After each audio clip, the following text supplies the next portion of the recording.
My name is Clint and I hope you enjoy the conversation.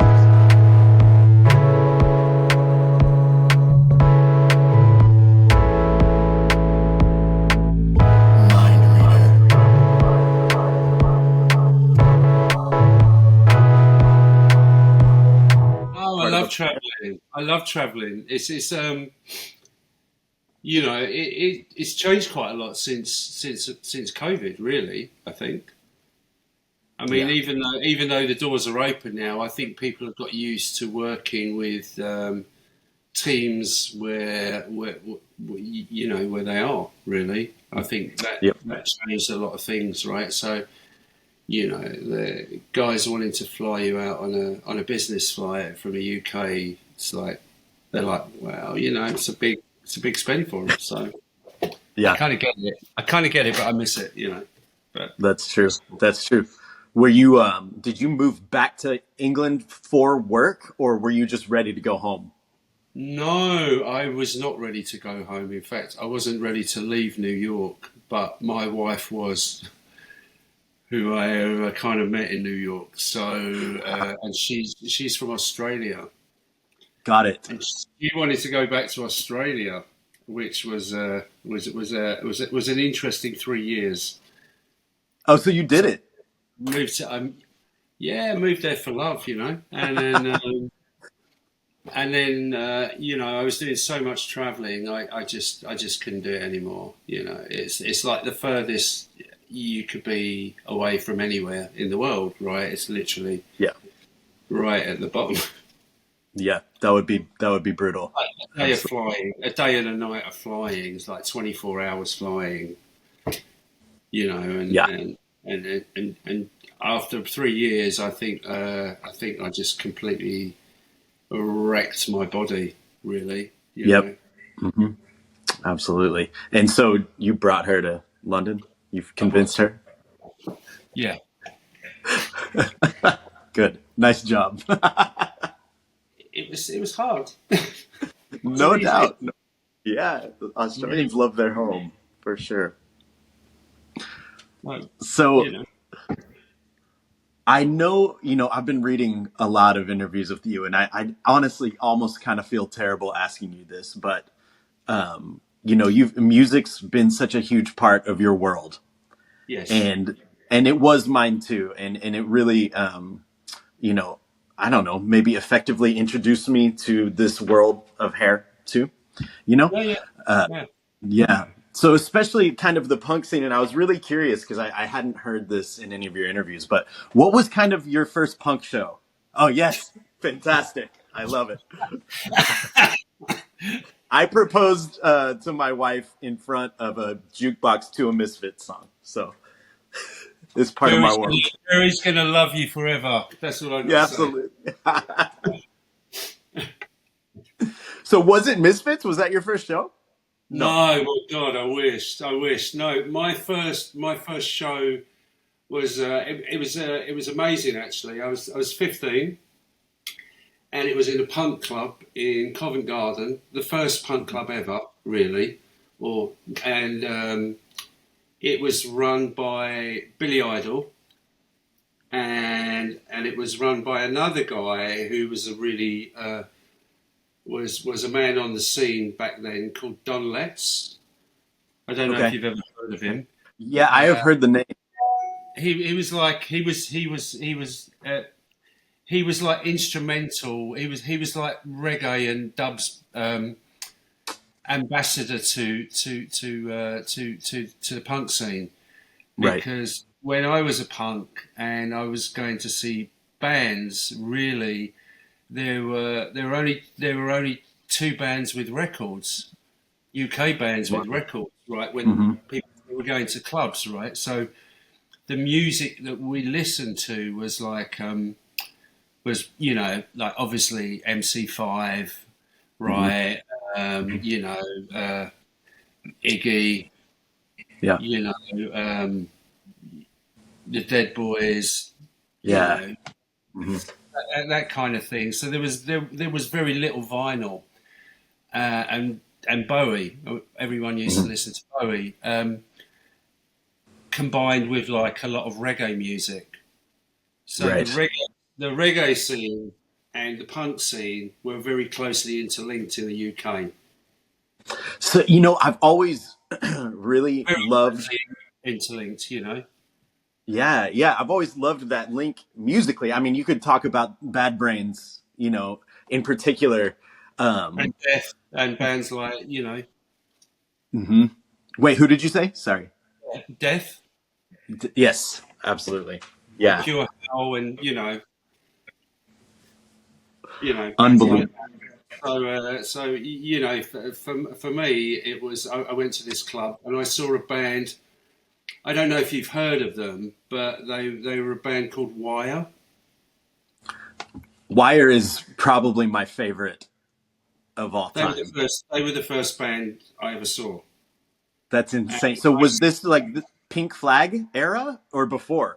pre pre Pink Wow. Flag. It was like one single. It was 1-2-XU, which was Ah, and yeah.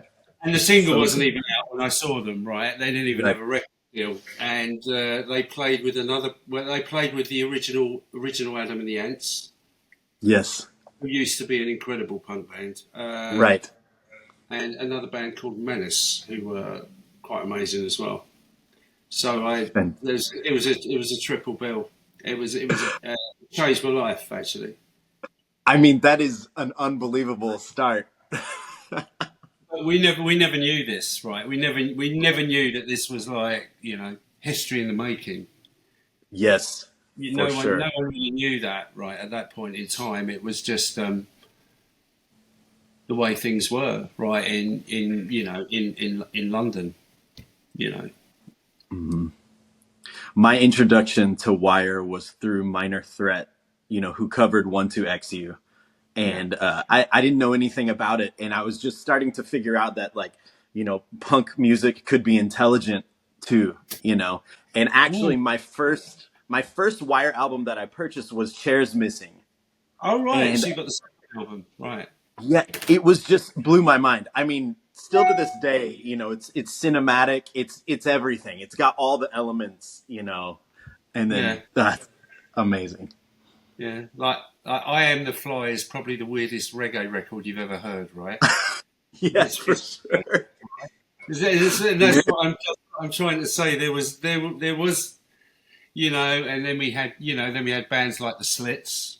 Yes, love the Slits. Yeah. So it was all really quite linked. Yeah, it's interesting that didn't travel. I know this is not a music podcast, but that the United States got a lot of like ska punk, Hmm. but like the reggae punk, I don't know. It was done so tastefully in the UK, and I don't know of a lot of bands that did that in the United States like it was done there. There might be some. I just don't know. No, there actually wasn't much. I mean, Yeah. like our first mix of that was probably the Clash when they did Police and Thieves. Mm-hmm. Mm-hmm. Is the Oh, well, first white band I think to cover like a reggae song. yeah. Yeah. I mean, And I think yeah. They that was broke it it. open. Yeah. Yeah, Absolutely. you know. Absolutely. And yeah, specials, and even today, I still hear that kind of that influence even in like more modern Massive Attack albums. Like they really kind of, I don't know, to me, like push that sound still. Well, They have this. I guess what's really weird about it's actually not weird. I think I was actually having a conversation with someone the other day, and a huge part of British culture, right, is it comes from Jamaica, Right. really. Hmm. Like a lot of it, and I think it's so ingrained in us. We're not even aware of it anymore. But at that point of time, there really was this, you, you know, um, subculture, if you like. Yeah. You know. Yeah, well, absolutely. I mean, it's like two youth cultures happening at the same time, that Yeah, were kind yeah, of yeah. I quite mean, revolutionary. yeah, literally. But they were saying the same thing. Right. They, Yep. and they came from the same place, but their parents didn't. You Hmm. know, it I was, guess maybe, sorry, go ahead. no. I mean, and I guess for me, I think one of the huge influences like I've had, and I think when we talk about what we do now, I think for me, my influences have always been come from the underground, right? Yeah. They never come from anything that is mainstream. Really, they never Hmm. never ever do. Right. And I think that's probably one of the things that has kind of I would say not probably, most definitely is probably one of the things that has maybe given me longevity in my career Yep. because I'm always intrigued and excited about life and what's going on Yeah. culturally, Beautiful. and I guess that's that, even I think, even. go ahead. Well, I'm always cutting in. You go. No, I love it. The timing on these videos is so terrible. I was, looking kind of at your career and thinking about where you came from. It occurs to me how strange it could be from coming from kind of an underground subculture and then finding access to like this luxury high fashion kind of world, right? And behind the scenes, it's like Yoshi Yamamoto, like he's an artist, right? So behind the scenes, you guys are all artists creating and presenting a thing, right? Yet the audience is kind of this, it's not all of them, but it's kind of can be this disconnected world that is maybe easy to resent, or maybe easy for the punk rockers you used to hang out with to resent. So, how do you keep yourself in that mix? I hope that question makes sense. No, I guess for me, I'm intrigued by ideas, and I think right. I think what who you are, you attract who you are, Hmm. or elements of your personality or your thought process or an aesthetic. I think you attract people, and obviously I've been lucky enough to have attracted some really very well incredibly creative people and visionaries, I guess, in my career, right? And I think that for me is probably how I've ended up doing that. I mean, I think most designers, right, that are forward thinking really do come from environments like that. Like if I look at Yoji or I look at Ray Kawakubo, or Alexander McQueen, there are these kind of there is a thread that runs throughout it, and I guess the thread is self-expression. I'm guessing, or having a vision, and like Lee McQueen most definitely, and John Galliano, guys like that are obviously visionaries, and Westwood. Like Westwood Hmm. was, I guess, my first introduction to fashion, even though I never saw it as fashion because to me that's what the Pistols wore, Right. right? Punk to me wasn't a fashion. It was an attitude, right? Absolutely. A Hmm. way of being. So I think in fashion, I think people with lots of money are always attracted to youth, right? And energy and you know, having having this kind of a freer sense of being, having an opinion. Yeah. Like if I look at like Balenciaga, like now, and I look at what's been done recently, right? It Hmm. is incredibly different, right, to where the brand started out, right? And I think the reason behind that is culturally, it's a very different time, Right. and I think people of my age or even younger, right, have all do end up over a period of time in those kind of jobs, right, that are Hmm. high end, right, if they have a point of view and and they can build numbers, right, Yep. themselves. I think it's a natural process. I think the hardest part of that process, right, is retaining, right, your individuality, Sure. right, and staying true to yourself and not selling out.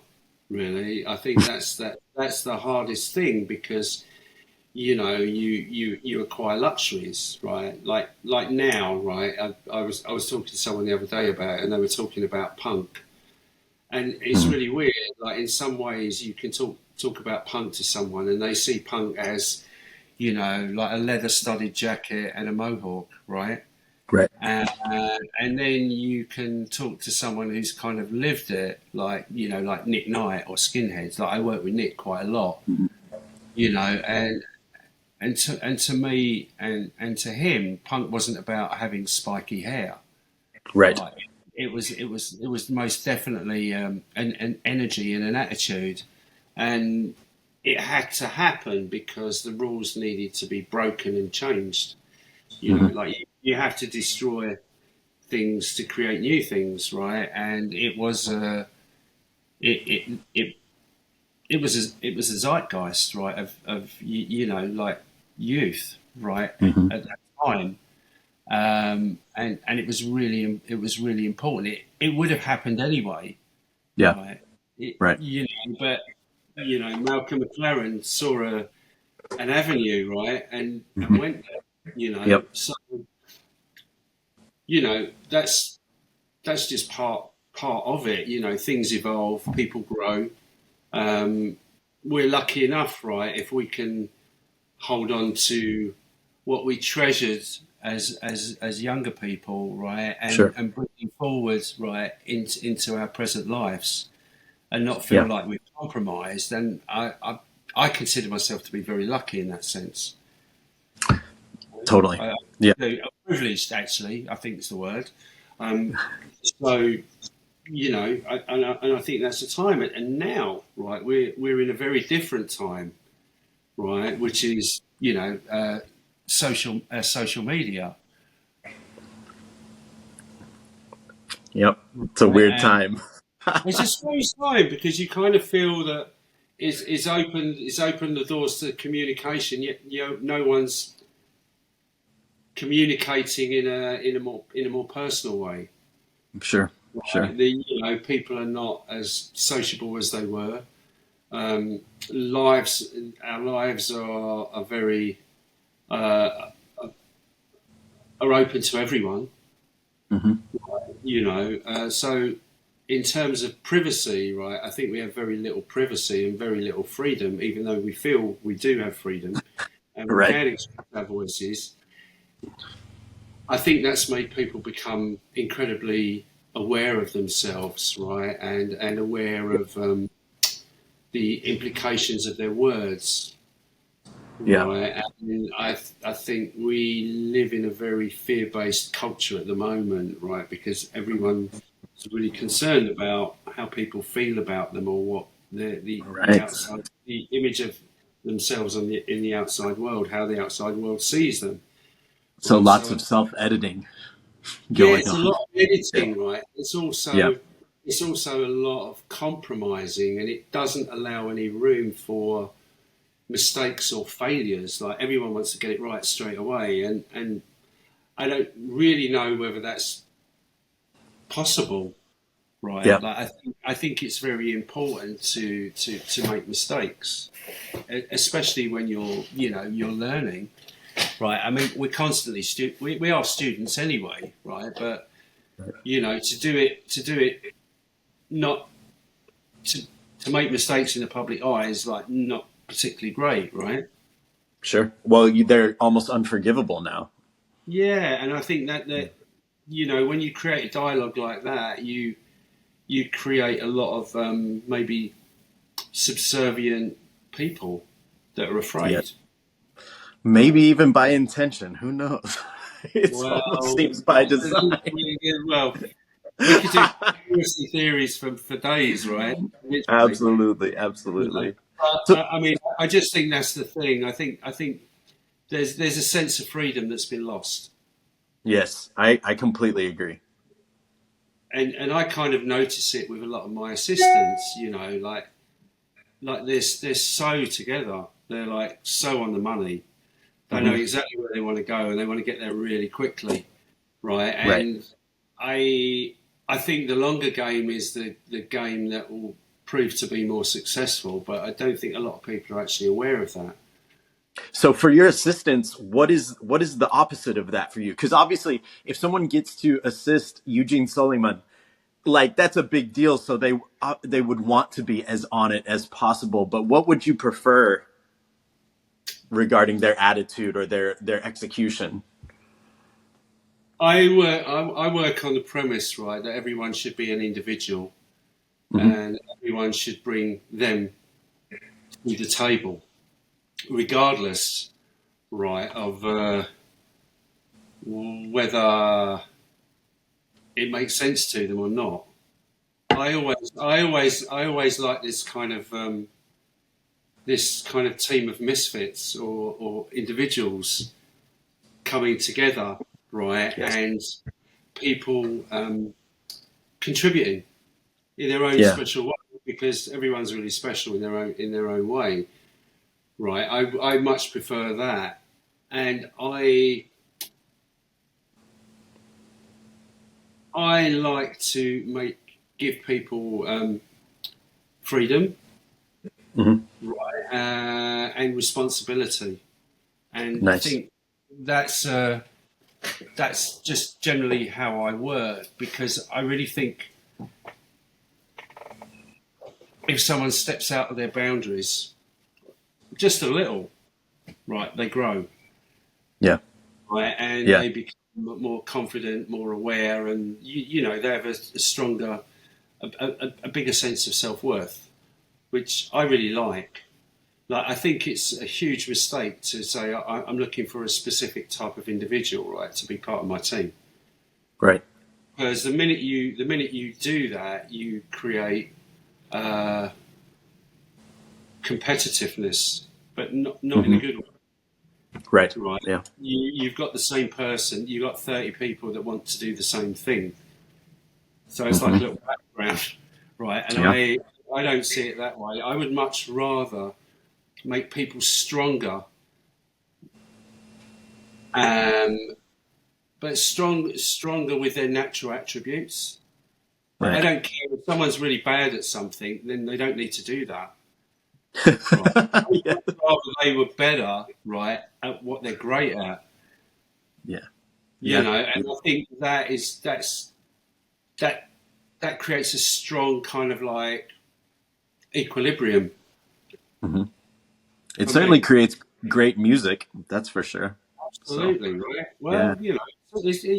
Well, I've never seen the difference in any of it, right? Yeah. You know, and I think that goes right across the board.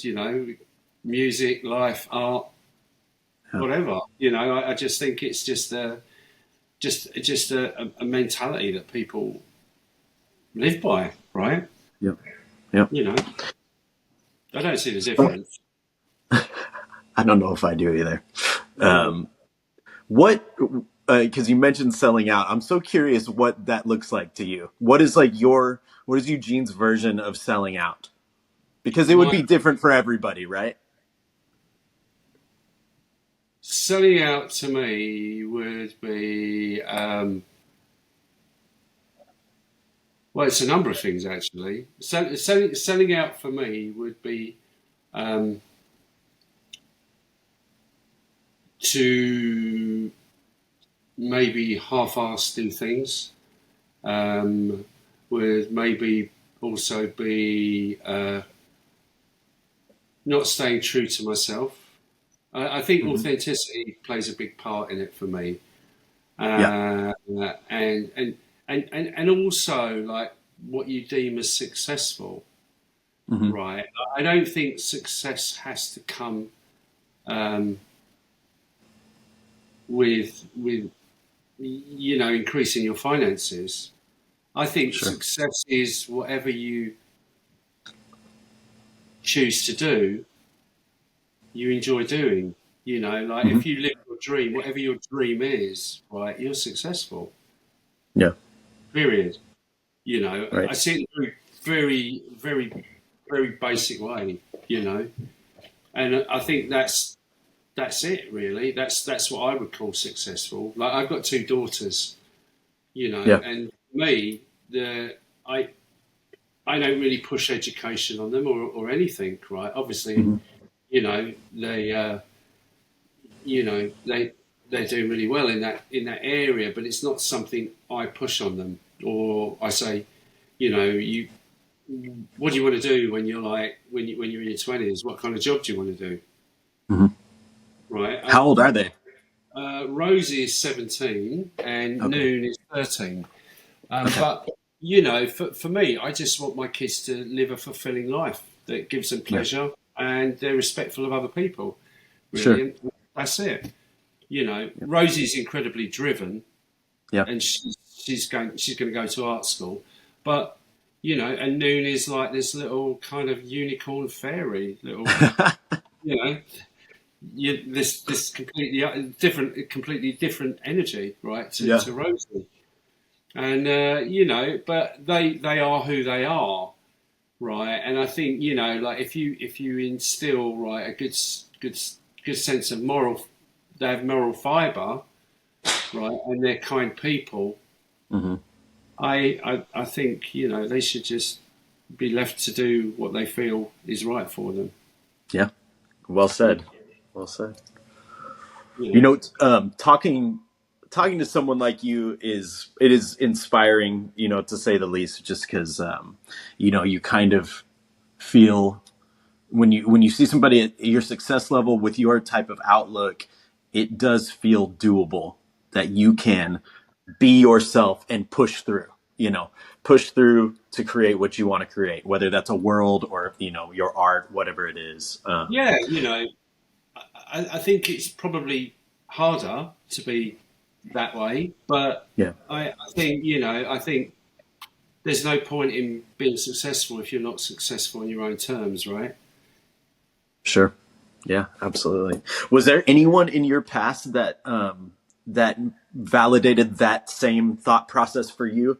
That was like, oh, like this is possible, or were you pretty self-driven?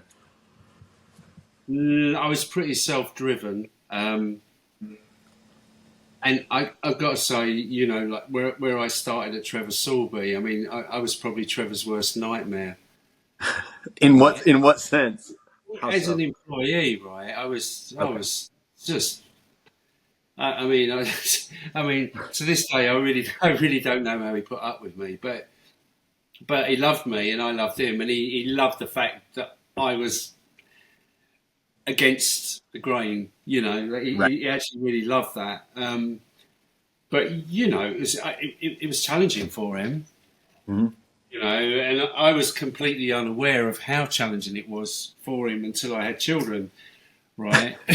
Yeah. you know, like I really was. I thought, oh, it's perfectly normal to like, miss a flight to do a seminar, and I was like, oh, I just missed a flight. I'll get another flight.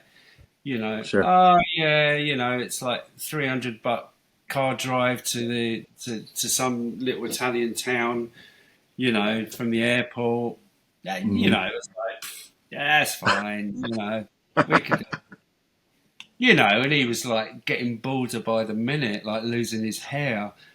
But, you know, and, you know, I mean, you know, Trevor, I think, was probably like the most, you know, inspiring person for me, I have to say. And I'm trying to think of who else. I mean, What was it about? What was it about Trevor that kind of, you know, despite your personality differences, like what was it about him that kind of did it for you?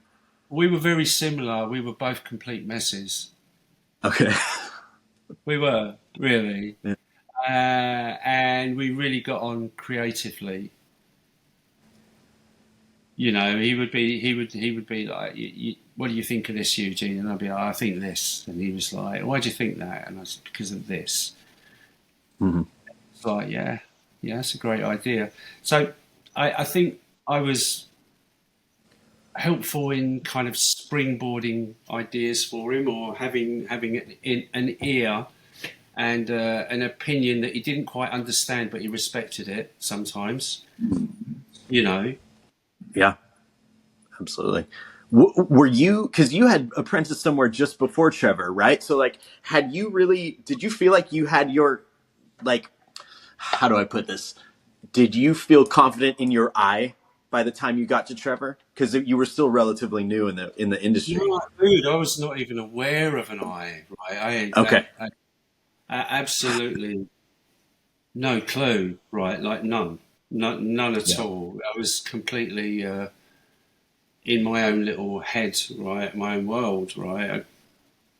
You know, like I was so green, right. I thought all these pictures, hairdressing pictures that appeared in magazines and fashion magazines were just there, right. I had Hmm. no idea that there was even a shoot or anything. It just didn't even enter my head. Like, Got it. no idea. Completely oblivious to a lot of things, you know. Um, but I kind of managed to mask it pretty well and pretend, right, to kind of Yeah. get me to it and lie because I Right. had to. Right. 'Cause Sure. it was just a complete blag. You know, like I remember going for an interview with him, and he said, "Can you do this? Can you do that?" And I said, "Yeah, of course I could." I had no idea what he was talking about. None, right? No idea what he was talking about. And I Yeah. found people to teach me those techniques, luckily.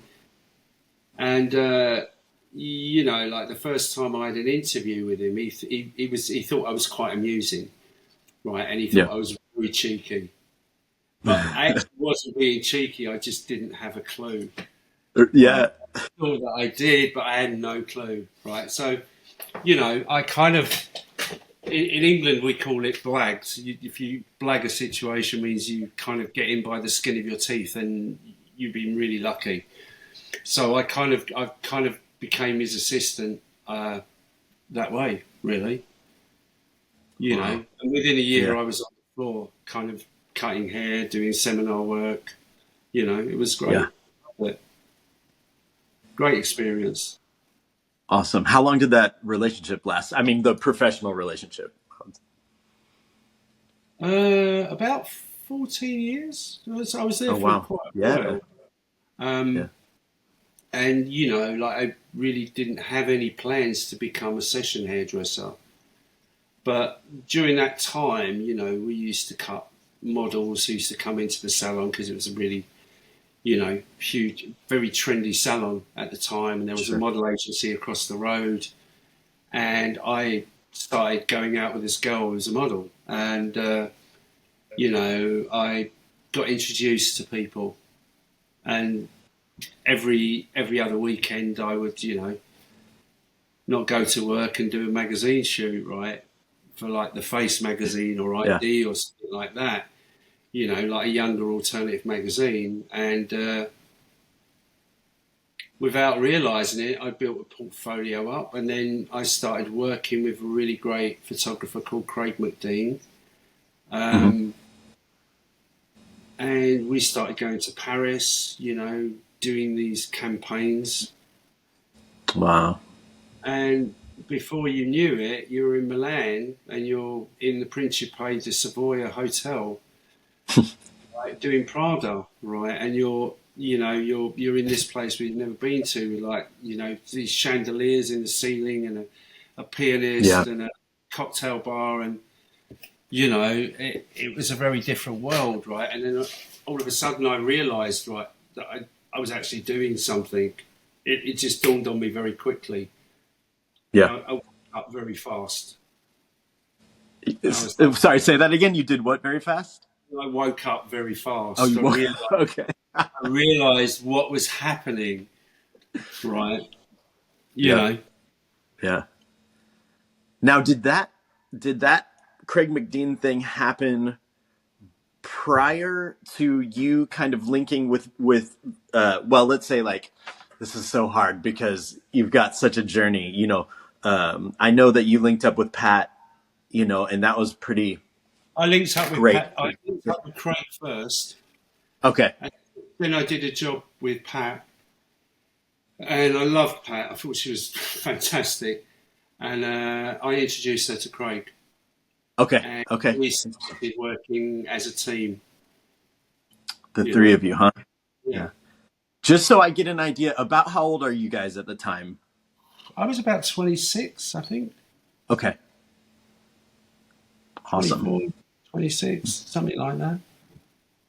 I mean, for me, I really took my time going into the session world. Like, I always used to cut hair in a Mm-hmm. salon because I Mm-hmm. love cutting hair.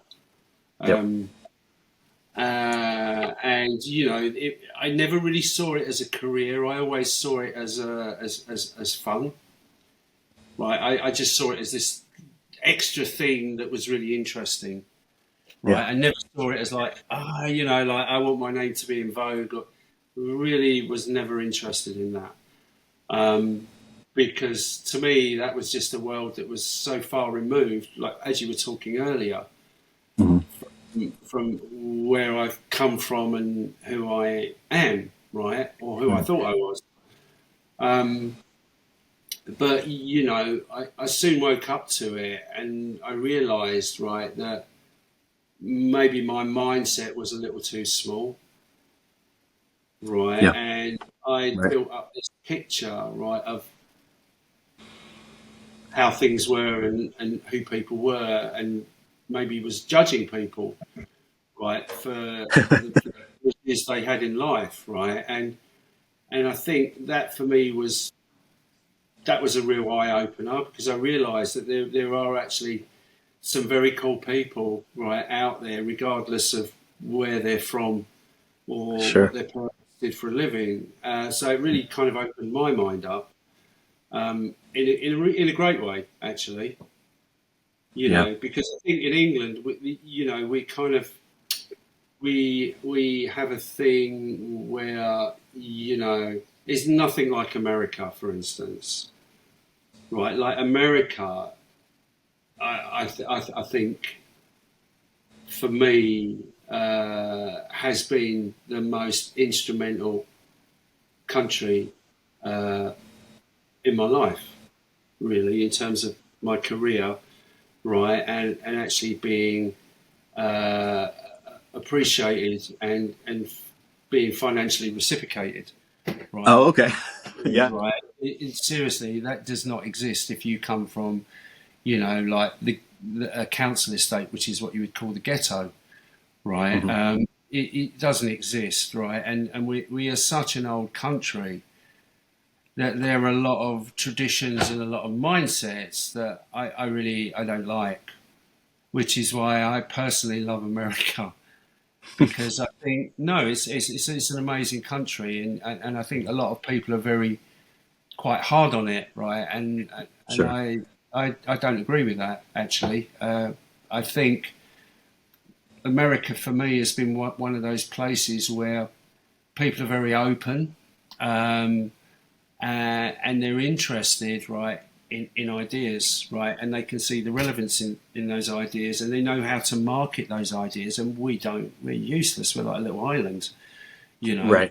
Okay. So for me, I I loved I love going to the States, and and also the thing that I found really quite interesting, right, which is does not exist here, right, is you may have an idea, right, and someone will go, "Oh, I know a guy who does this," right, and you should talk to that guy, Hmm. and they'll hook you up with a guy, right, and you get to meet the guy, and the guy will go, "Yeah, I really love what you got. I really love you, but right now I'm not in a position where I can do. But I know someone that might be really interested in what you've got to say, and they'll make a call for you.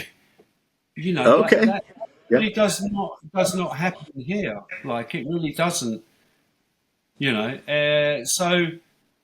So I think that that kind of formality that we have being British or Uh-huh. English is very old, right? And I don't love it personally, and I am English, right? And I know that there are a lot of English people like me, Mhm. right, that think the way I think as well, right? Right. And that's why I've always loved going to the States, right? And I loved living in New York, like Mhm. absolutely. I thought it was fantastic, you know. Was there someone you worked with or a company that kind of solidified that concept that you have about the United States and being Yeah, open? It was fine. yeah. Oh, Calvin, really? Yeah. yeah, yeah, absolutely. Calvin Klein. He gave us he plucked us out of nowhere, right, and gave Craig a job, and we were Wow. doing Interesting. campaigns, right, literally, like we were doing like the Face and ID and Kate Moss, Yep. and there was that explosion of Kate, right, when she came out, and we all kind of grew up together. There was like Kate Moss, Craig McDean, David Sims, Glenn Luchford, and we were just getting all these like seriously like killer jobs, cra- crazy jobs. Like I remember like when we used to travel because we used to travel, and we'd all travel together. And there was a very big studio in Paris called Pinup that had this massive canteen, and and it was full of like all these very famous French zhuzhy bougie people, right, in the fashion industry, which goes Mhm. back to what you were saying, and they hated us. You could literally feel like they really did not like us because we'd like stolen all their jobs, like literally.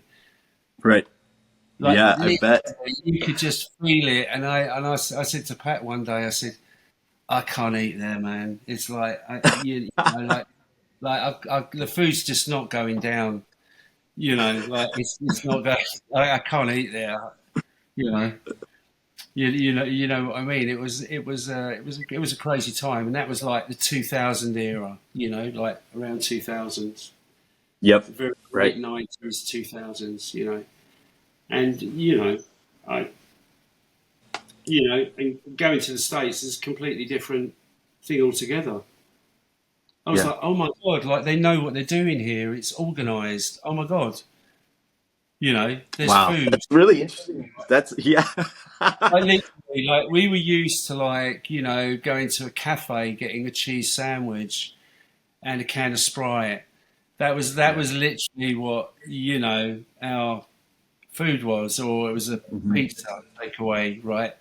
Not Right. like you guys. Oh, there's a bit. Oh, yeah, there's the couscous, and there's, you Oh my know, gosh. you know what I'm saying, right? Do you Yeah, know the what you? craft services is Yeah, unbelievable. you know what I mean. It's like a world food board. You Well, know. I lived on that for so long. I would be assisting, and the hairdresser I was assisting would be like, "Hey, like take a to-go box. Like bring as much food as you can. Like this is gonna help you Yeah, live while you assist." It was yeah. amazing.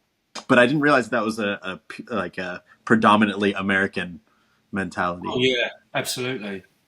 Yeah, yeah, pretty amazing. Yeah, like Interesting. really, really was. I mean, like I didn't even know what sushi was, right, till I went to the Yeah. States. And and back then, I have to tell you, right, British cuisine was pretty bad. It's come a long way. Oh my God, it's like it's a completely different world now, right? But then it was like, it was crazy. Yeah. It's Yeah. like the So world, you literally. started you started coming to the United States a lot in the early 2000s, late 90s, early 2000s. That's when it 90s, was yeah. happening. Yeah. Yeah.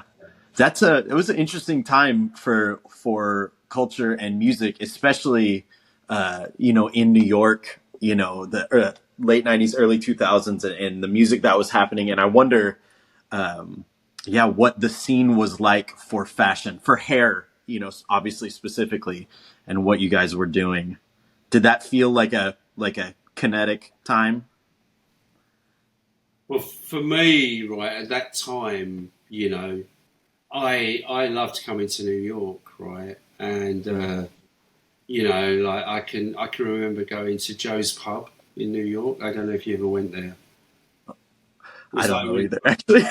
and Like, and where else did we? Where we used to go to like the Tunnel Club. uh You heard of know, it. uh, that was an amazing time for like hip hop for me, Yeah, right? That kind of yeah, boom bap era, right? uh-huh. Where you'd be walking, you'd be walking down the East Village and you'd be hearing like, like the RZA, like Liquid Swords album just Oh banging out man, and stuff like, and you were just like, wow, like yeah, this is incredible, right? Like incredible, yep, you know. So for me, that was a really interesting time, a very very interesting time, and a lot of bars in the East Village, and yeah, there was a lot going on, and people were making stuff, and hmm and and street art was like incredible, like yeah. everything, it was just like crazy. It was a crazy time. It was beautiful, you know. Uh, And I I I mean, really think that. fashion at that point in time was was really kind of quite nuts as well, right? Yeah, People had just come out of grunge, right, right. and we wanted to see more stuff, and we were like experimenting and playing with hair, you know, like and doing some really quite pushing it. Yeah. Well, it's crazy because coming out of grunge, like going into the early 2000s, you kind of had that whole, especially in New York, like that whole kind of garage rock kind of resurgence. And then you had kind of the electro clash thing going on. I was working for Tony and Guy in the early 2000s. Like I started in 2000 In where? In New and York? no, in Dallas, Texas, Oh my actually. God! Right? Yeah, that's where I'm from. And so, when Tony and Guy came to the United States, they kind of landed in Dallas. Yeah, So yeah.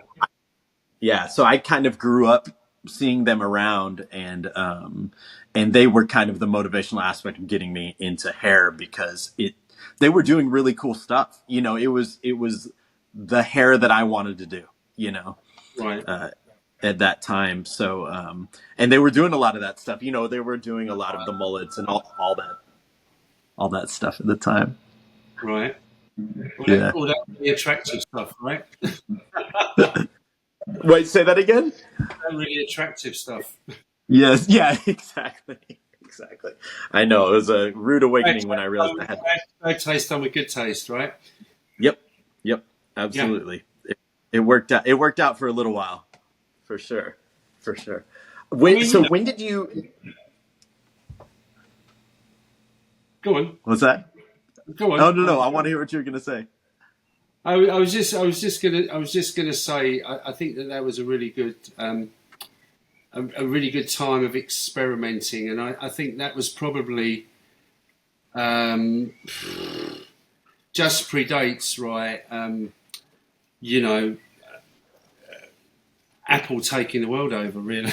Yeah. Yeah. Sure. Very true. Literally predates, right? And so you can see when you look at an era like that, right, and you look at where we are now, hmm right?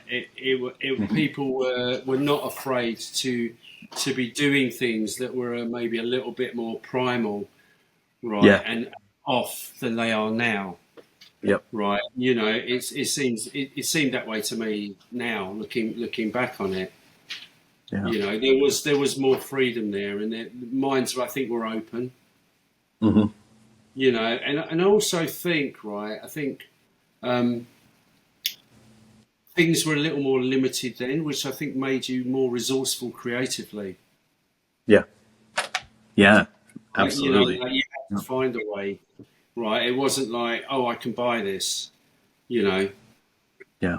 You know what I mean? It's like, or Yeah. if you wanted to research an idea, right, you would have to go to a library, right? Like now, you can just get on, you know, anything, right, on the Right. internet, find whatever you want. The only problem is, right, it doesn't give you the history; it just gives you the visuals Yep. of those times, right? And Right. you know, and I know, right, that you know, whenever you look at something, you have to look at it in context, Hmm. right? And Yeah. I don't think it contextualizes a lot of things, which is the kind of the pitfall of it, really. You Yeah. know, Yeah. Yeah, it is, man. I think art is in a weird place, you know, and I think, you know, maybe not all for the bad, but, you know, when I see people, even if it's not what I'm interested in, when I see people pushing things, you can I'm appreciate happy. Yeah, I'm happy that they're doing it just because whether it makes you somebody for you or uncomfortable. not for you, right? You can appreciate it, right? Yes, absolutely. Absolutely. So, you said one time I read this that you said you're not so much of a hairdresser, but you're a head dresser, Yeah, right? And it was kind of in the context of you kind of looking at hair almost more as a textile, yeah, right? a Yeah. fiber, yeah. Yeah. When did that occur to you? Was there a point where you were like, I've stepped outside of my box. Like now hair is this different thing to me? I think it was a very gradual process, to be really honest with you. And I think I only realised that I think when I did that interview, to be really honest with you. Yeah. And prior to that, I was kind of up for a hairdressing award, right? And they wanted me to present these pictures, and I was like, and everything that I was really into, you know, there was hair involved, but it was not 100% hair, right? And what you would call hairdressing. And I realised, right, that I'd been incorporating a lot of other materials in hair and finding ways of putting them in to create something, right? Yeah. And I was like, oh, okay, this is kind of strange. And then I thought, well, why am I even entered for this award? Hmm. You know, I mean, it's Hmm. like it's crazy. I mean, like you can talk to a lot of people. You know, what I find are ideas that are inspiring that maybe sit on the head or Yeah. connect with the head. You know, like a few years ago, I did a Margiela show with John. You know, and we were talking about this, and I love talking about anything, right? You know, and the concept for the show, and he's like, I really want them to feel like they've kind of dressed in haste, right? Like they've got out of the Mm. shower, put a coat on, right, and it's Yeah. just done, and they're out the door. Yeah. And he's like he's a visionary, and I said to him, could it look like they'd washed their hair but forgot to rinse the suds out of their hair? Nice. His eyes just went like like lit up, like Yeah. yeah, could really look like that, you know, and having the freedom, right, to just be spontaneous and allowed, right, to express yourself and to be appreciated for that Mm. is like an amazing feeling. Sure. Like you really feel like you're doing something, even if you're stepping out of a boundary. You know, when we were like getting shampoo and we were like whisking it up in Uh-huh. buckets, you know, creating all this foam and throwing it on the model's hair as they were. I mean, it was great. It was like it was so Amazing. right. Yeah. You know, You know what I mean, or even sending them down the catwalk with foils in their hair. Yeah, sure. You know what I mean, or like looking like they'd been tinted, right, and they just run out with colour on their heads. Like we did all of that, and Yeah, that was like wow, we're really doing something very new here. And yeah, I love that idea, especially when you probably do a hairstyle, right, and you're going through a process, right, and you've not finished your look. hmm You just go, hey, you know, I don't think I need to finish this because to me this looks like really cool. So yeah, you're actually presenting work that's finished but looks as if it's been in the process. It's been in a hmm process. The process isn't finished, but visually, right, it looks really beautiful and interesting. yeah, yeah, So I think when you work with people like that allow you this. Well, they want you to have freedom actually because they're right, they're they're intrigued by what you can bring to the table. But having said that, right, I'm as a hairdresser, right. Whenever I work with anyone, I'm extremely flexible. Right, yeah, I don't go in there and stamp my foot down and have a hissy fit and go it's my way or the highway, or go I'm not doing that. hmm Like I'll never do that ever. yeah. Right, and I'm very respectful of people, and I love hearing what they have to say and learning from them. You So know, what's I, the balance? But what's the balance between kind of like getting something you're satisfied with and being flexible at the same time? do you know what? Because I probably work in a very different way. Yeah, The gratification for me is really enjoying the process. nice. Like I can never put anything on the street as a website if I've not had a good time. Like I can't even look at Yeah, it. Like I can look at a shoot, right, and I get a sense of what the environment must have been like on the day.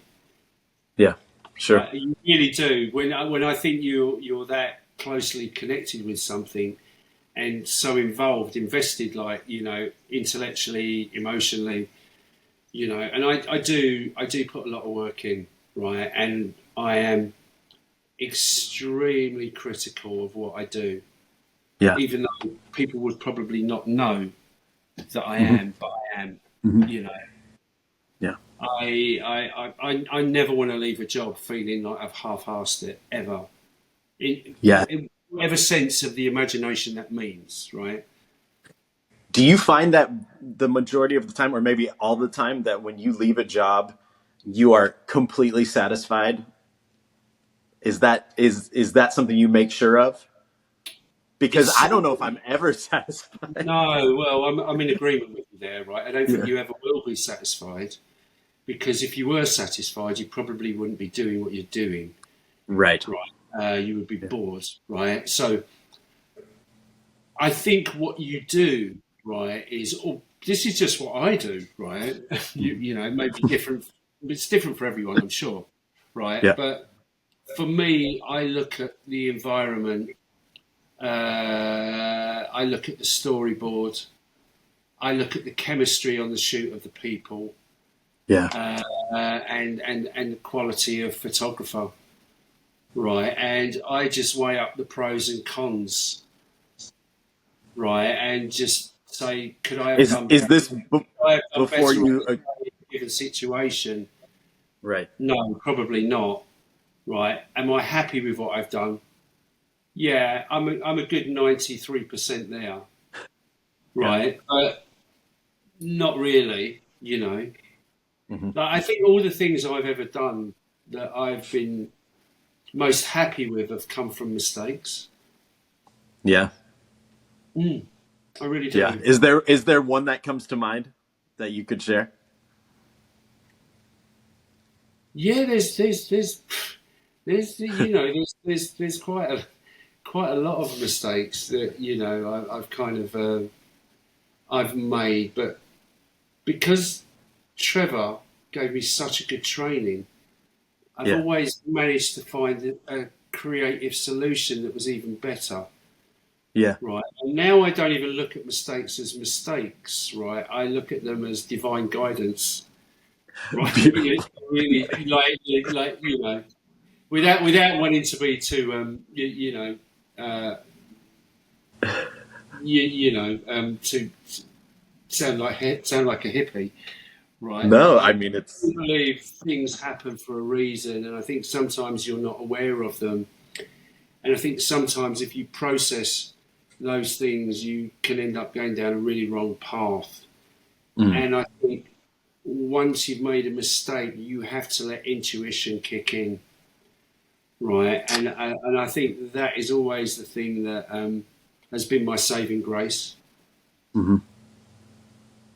Yeah, that's You beautiful. know, I mean, you know. there's, yeah, I do. I I do. mean, I make mistakes every day. Like literally, I Yeah. do. Yeah. I mean, that's a lesson to take into life, beyond hair. I think that Yeah, is yeah, important. really. And I don't think you should be afraid of making mistakes. I mean, obviously, right, what I do, right, is always going to be rectifiable, right, because I'm not cutting anyone's hair.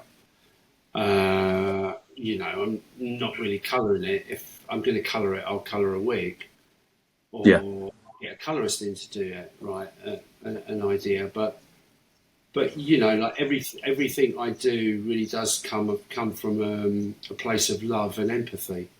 Well, it really Yeah. does. It doesn't come from Yeah. anywhere else, and I'm always kind to people because that's how I'm made and it's how I like to be treated with respect and kindness. So I just live my life that way, really, and Yeah. interact with people in that way. And I think, like, I think if you do go into shoots or you go into shows with like really good energy, I think it's quite infectious. Oh man, it is so like perfectly disarming, How you react to any situation, right? Yeah. Yeah, Like it's you great. can, and I don't think people realise how powerful they are, right, or how Yeah. powerful they can be Mhm. if they're coming from a great place, right, a place of integrity. I don't think they do. Yeah, that's You know, that's very empowering. Really, really great to hear. I think it's refreshing in our world too. I think a lot of people kind of default to being a dictator, default to like I'm here and you're here, and I don't think you get the best out of people in that no, I regard. think that's a massive trait of insecurity, Yeah, right, and narcissism. But, just a little bit. just a touch, right? Yeah. Uh, it's like really weird. Like last week when I was doing the Met, right? I was actually doing a Mhm. shoot with another really famous hairdresser. Right, he used to be a Mhm. hairdresser, Luigi. Do you know Yeah. Luigi? He's Yeah. become a photographer now. Yeah. Okay. Yeah. I think I knew And that I actually. worked with him on the shoot, and he's a really great hairdresser, like amazing Yeah. hairdresser. And I Totally. was like, oh my god, I'm working with Louis, right? And we had such a great time, Yeah. and the whole couple of days were just it was just like everyone was loving what they were doing, and the results were Wow. beautiful, like really bloody beautiful and very special, And I Will had a we great. see? Will we see that somewhere soon? Yeah, it's actually been out. It was actually I was doing the hair of a young lady who's probably one of the richest women in the world. I She's must called know her. Natasha Pua. Pua? I don't Her know. husband's Yeah. like a multi-billionaire, and she's a Okay. multi-billionaire personally. Wow. And she's like an extremely beautiful Indian lady. And if you look on my Instagram, I Mhm. think I've got some stuff on there of her. And John made an Awesome. outfit for her, Galliano, Oh, amazing. and she Amazing. just looked incredible. And we just did some really great pictures of her, like Cool. really great. Never looked like that. ever. And Yeah. she was quite shocked that she could look like that. Yeah. Very Yeah, cool. it was I will. just everything was just really right. It felt Yeah. really, it felt right. So is that is that a situation where Eugene would feel a little bit intimidated or not, or does that not come into your world at all? Doesn't come into my world, I'm afraid. Um, No, that's great. I mean, that's such a gift. you know, not really, because I always figure, like you're booked to do something, right? Someone obviously wants you for Right. what you do, right? You've had numerous Zoom calls with them, Yeah. conversations. You've spoken to wig makers. You've spoken to Luigi. Right. You know John. You can build. I think with all of those elements, I think you can build a pretty strong picture, right, of Sure. where you feel things should be going. And then once you've built that picture, then you have to take into consideration, the chemistry involved, Yep. right, and the Yeah. logistics, right, and time frames and stuff like that. And I think once you've done that, you've got 90% of an idea. But the really funny thing though, right, and it really is funny, right, and you think, oh, all I need to do is add that other 10%. Yeah. But when you're adding that 10%, you realise that 10% is the 90%, Mm. Wow. right? Yeah. if Yeah. that makes any, and it sounds quite odd, Right. right? Yeah. But it's actually a lot bigger than you imagine it to be. Yeah. That makes sense. It's a little bit like walking into, like I was talking to a journalist once about this, and he was saying, when John came back and he started working for Margiela, and Mhm. he said, and you've been doing this a while, Eugene. Like, how do you feel about it? And John's a very distinguished designer, and he's been doing it for a long time. And I said, for me, I said, I am so scared. And he said, why? I said, because he used to work with Julian Dees, right? I'm like, they're Mm. really boots to fill. I'm sorry. Like, really big boots to fill, right? And, Yeah. Yeah. like, when I look at Julien, right, I mean, like, to me, he's like a hair god, right? Yeah. And I can see his work and I can just spot it a mile off. I go, that was Julien. Right. And, and I think when you look at someone like that and you look at that kind of work, you can feel the passion, right, and the love that's been Hmm. put into it, right? You can Yep. feel it, right? And I don't think there are a lot of people like that around. I think they're very, very rare. But I think Yeah. when you look at something like that, you just go, wow, or I did. So I was really scared. And then I thought, I must be here for a reason, right? Yeah. And the reason's not to be Julien, that's to be me, right? Yep. So Yep. I need to be confident in the fact that I can pull it off. I'm not sure where it's going, but Yeah. I need to be excited about it. And then I went to Paris for a meeting, and like I think you pick up on all of these little things. And John made a dress from shells. Then there was a big face of Hmm. shells. I don't know if you've ever seen the outfit, but it was red chrome. It was like a red dress with red chrome top, and it Okay. was like huge seashells that were put together to create a face, right? And it looked really surreal, Yeah. really surreal. And I looked at that, and it was like, and because I've come from art school, Right. right? So I know quite a bit about art and history. Right? Yeah. One of my favourite painters ever. It was an Italian guy from the 16th century called Arcimboldo. Okay. And he used to take elements of nature, like he would do a still life of winter fruit, right? But it would be a portrait of a person. They'd be configured together in a way that it was a person. Unbelievable. Yeah. And I just looked at the dress and I was like, I said, oh my God, it's like Archimboldo. And he went, you know Archimboldo? That's great. And I thought, oh, right, the minds have met, right? Yeah. We're in a good place here, right? And he's like, Yes. Archimboldo. And I said, yeah, and he's like, I know who Archimboldo is. And I was Yeah. like, oh, yeah. He's like, you know, your reference, don't you? And I said, well, it's like an unusual reference to be putting into this context, but yeah, I love it. Yeah, I totally get it. And then we really hit it off, and I kind of understood everything as clear as light. Then. So just getting into the thought process there, like you see this, you have the reference in your head of the artist. Where does the hair go at that point? Because the dress is such a focal point. Yeah, but you see, the thing about fashion, right?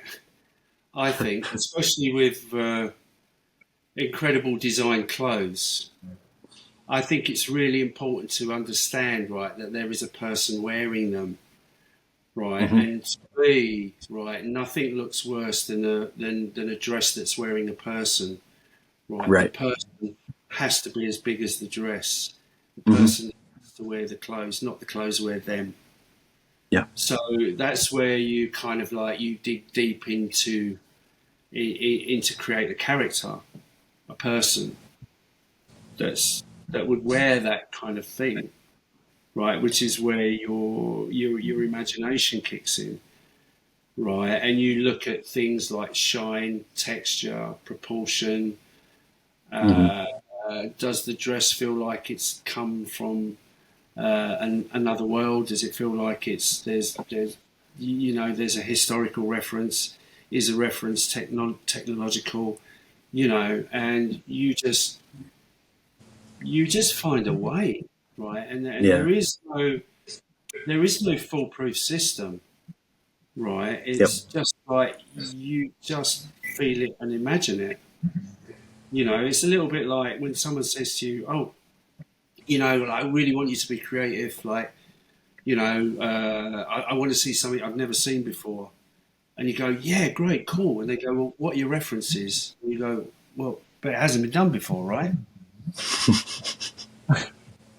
Because there really aren't any references. I can tell you Right. what's going on in my head and help you formulate a picture in your mind's eye, right? But I don't know.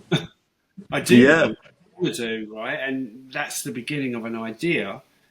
I can play around on that idea on a head of hair and a block and show you where I'm going with it. But Mm-hmm. I can't pull something from the internet and go, well, the front's going to be a bit like that and it's going to be this. I don't know, Right. And I think the funny thing is, I think like we all have, right? We all have to let go of control at some point in time Mm-hmm. and let things unfold and build. Mm-hmm. And I think if you're working with really respectful, creative, intelligent people with common sense, they understand that, you know. Yeah. And I think that's the thing, right? You should never work with anyone whose work you don't love or you don't respect. Does that mean you have to really vet? Like, I'm assuming that young successful designers want to work with you a lot. So I mean, are you pretty selective? I prefer to work with younger designers than Yeah. older designers. I have to tell you, right? Yeah. And it's really weird because I think, or from what I've been told, like I've got a very young energy, right? I'm not Uh-huh. like an old person, right? Been there, seen it, done it, got the t-shirt. I'm not like that in the Right. slightest. So I'm always very excited, right, to be able to work with people that are as excited about what they do as me. Yeah. Right. Sure. And I think, Ray, when you've been doing something for a period of time or a long period of time, I think it's really easy to be very jaded, right? Yeah. About it and very methodical in your thinking and a bit cold and a bit calculated, and I'm just not that at all. Yeah. Right, I'm really not. You Yep. know, and so I always end up working with these kids. Like I could be their Yeah. father, like literally, like they're half my age, right? Yep. Even younger sometimes, and I'm like, oh God. And and I always kind of make a joke out of it. And they go, oh, like we really don't want to work with anyone else. Like no one's as much fun as you. Like you're so crazy, But because Yeah. I really am myself, right, on a job. I'm not, Yeah. Yeah. Do you feel like a hair legend? no, not at all. No, I no, mean, it's pretty unbelievable. It's pretty God, unbelievable. And no, I don't feel like that at all. Uh, the thing that keeps me going is the fact that I feel I'm not good enough. yeah, Actually, I think yeah. it's quite What a interesting. valuable feeling. Well, I mean, I just think there's always room for improvement, right?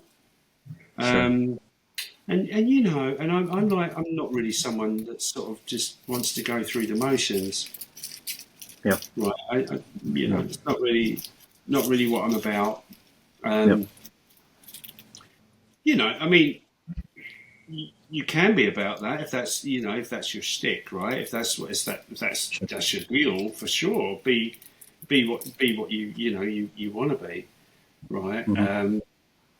But for me, it doesn't get me out of bed in the morning. Hell no, Yep. no, Yeah. not at all. Do you ever need like a hard reset creatively, or you feel like I don't know the you've? difference. I don't know the difference between my life and my career. I Oh, don't. I don't. beautiful. I don't know where they start, where they begin, how they mix. I don't know. I think that might be the ultimate. I don't know. Yeah. I don't know. I honestly, I really don't. Like my kids laugh at me, right? Because we'll be out, right, and all of a sudden, right, I'll be staring at the roots of a tree, Hmm. and they go, "Oh, Dad's off."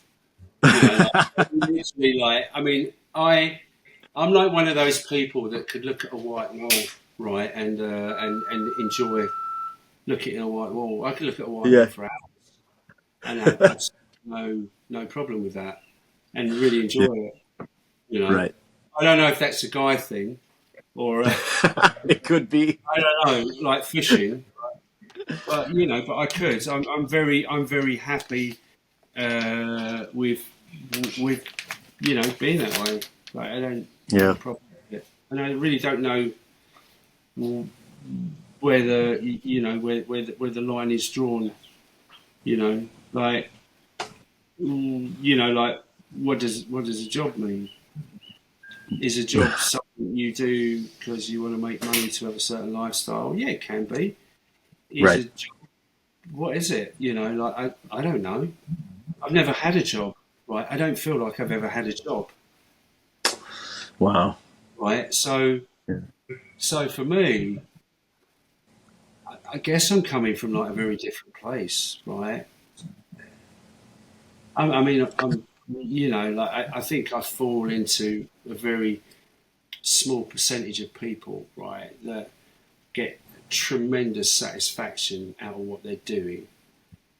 Right? I think if I people could, can't imagine what it must feel like yeah, to leave home at 7 o'clock in the morning and do an hour of travelling, right? Start work at 8:15 and leave at 5, and yeah, not enjoy or love those 9 hours of work. I can't imagine what that must feel like. That must be horrible. It must be the worst feeling in the world. One of the worst feelings in the world. Can't imagine it. and it might be Literally. the more common thing, I think unfortunately. it is though, Yeah. unfortunately, and I think, that's really sad. But I guess those people live for the weekends, right? And they get something else in a different way. than Yeah. we probably do. I mean, I don't know. But Yeah. I wouldn't want to be that person. Yeah. You know, I really wouldn't. I feel like there's room for a paradigm shift, even if, even just working in the salon can feel, a little repetitive sometimes. But I think, if you can remember, if you can take what you said and remember that what you do is it's creative. If you're looking at every client as an expression of your art, then you're going to remember why you got into this, assuming that's why you got into it. Yeah, yeah, for sure. Um, and I think that's a beautiful thing to keep in mind. But you know what though, right, Clint? I mean, it's even like it's like those even those like little subtle things in a hairstyle you can get so much pleasure out of doing. Yeah.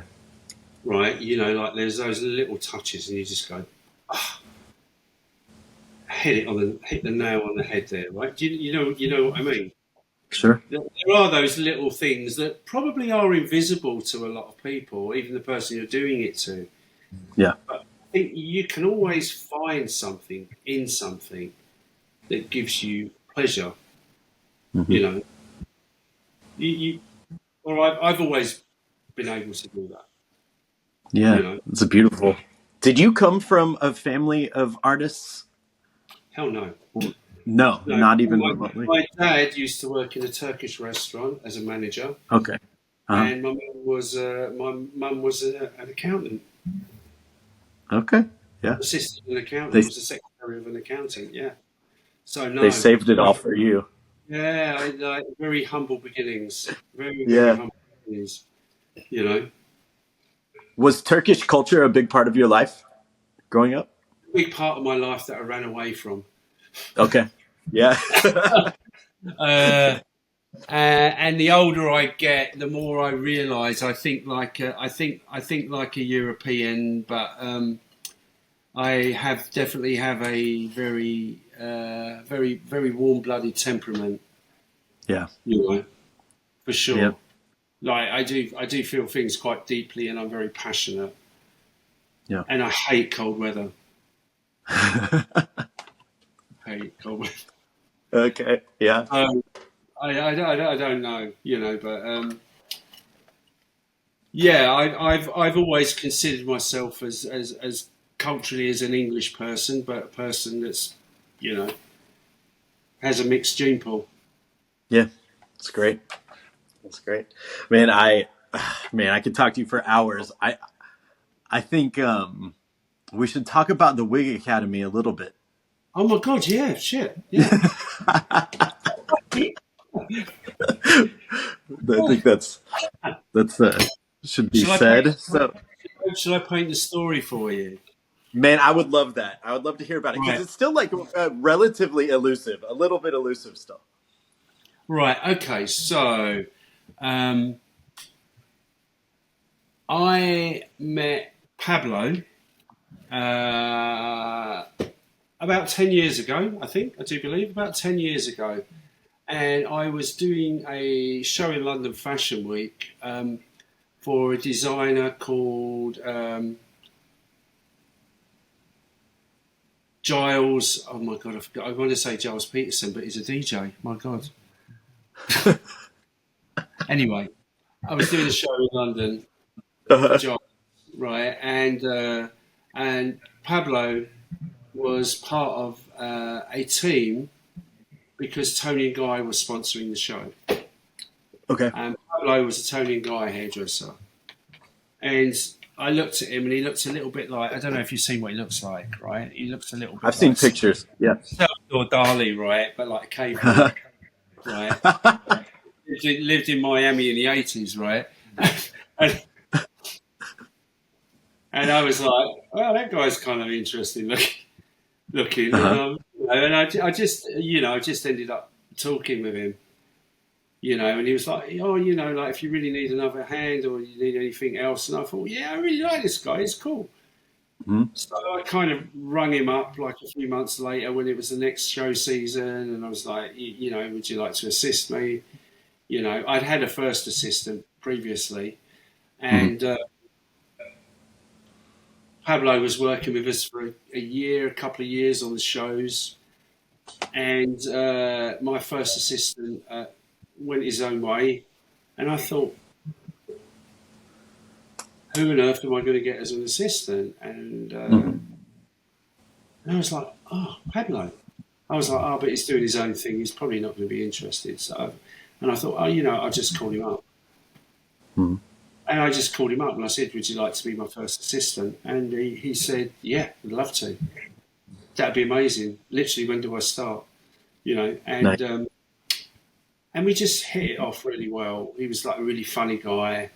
I loved the fact that, there was never an uncomfortable silence when we were kind of, we were in the room. He was very engaged as me. And I thought, oh my God, I met someone who's like me, which is really weird because I don't normally meet people as nuts as me about things. And we really, really hit it off. And he was my assistant for about 4 years. But Nice. we just remained in contact because he couldn't assist me out because COVID happened. Right. And then he decided that he wanted to, do this online educational thing. And I've always been a huge fan of what he does, right, and how he does it. And, I've been very supportive of what he's been doing. Yeah. And he asked me, he said, do you want to do a course? And I said, yeah, well, Pablo, you've done a lot of stuff on your course, right? It's like, you're not giving me a lot of space to work in, right? But Sure. let me think about this, right, and see how it can work. And over a year, we've been having conversations about it. How's it? What do you think would be a good thing to do? Where are the wigs coming from? I'm kind of into this kind of idea. How do you feel about that? Have you got anything like that on your course? So we've literally been. It started off as a very loose conversation, like most things that kind of end up materialising. And over a period of time, over 6 months, we kind of built a picture of where we thought we could create a very different class. Yeah. Right. And I said to Pablo, I said, the thing for me is I hate being told what to do. And he said, yeah, well, me too.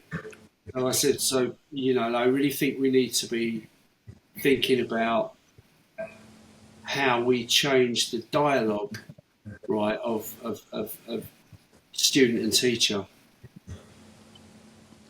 Interesting. Okay. The dialogue has to change. I really feel like, we've entered this new time, and as I said, and things just feel really quite old for me. Mm-hmm. Right. I don't think there's enough flexibility in education.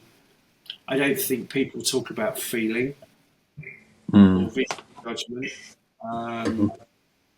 I don't think they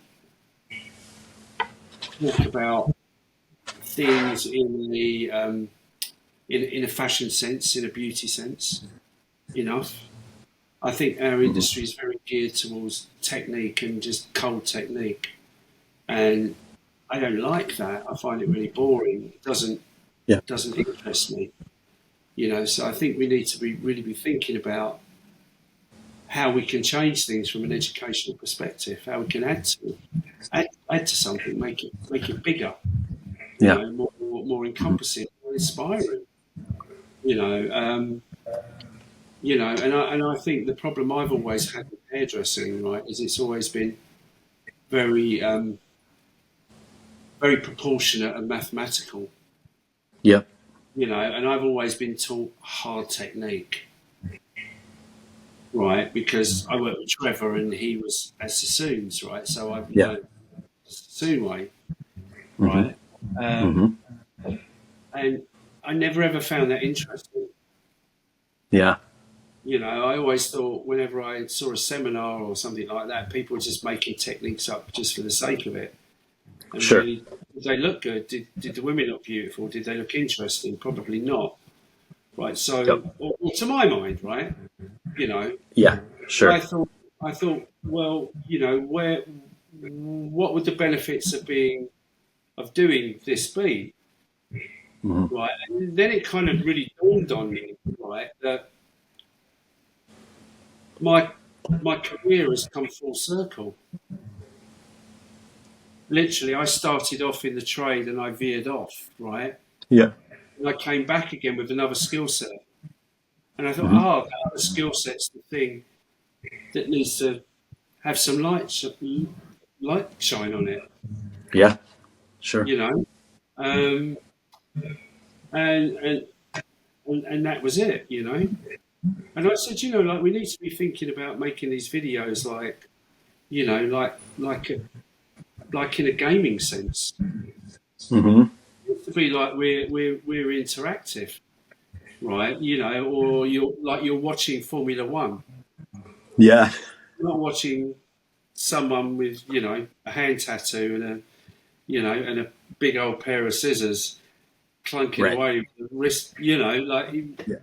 There needs to be something else. We need to change the environment of where things are being shot. And we Amazing. started with a lot of ideas, right? And I was saying, like because I'm a session hairdresser, right? I don't work in a salon, right? Or I don't always work in a studio. I work on location. Hmm. Would it be good to shoot a video in a really unusual place, Hmm. like in a factory or in a garage, like a car garage, Hmm. cars, or a dealership, Yeah. or or a laboratory, or just somewhere Yeah. different Sure.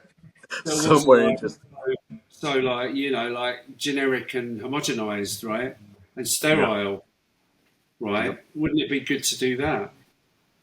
you know. And he was like, yeah. So like we've taken into account a lot of we put a lot of consideration into two things, and there are a lot of things that I can't really talk about that hopefully will Yeah. be really surprising.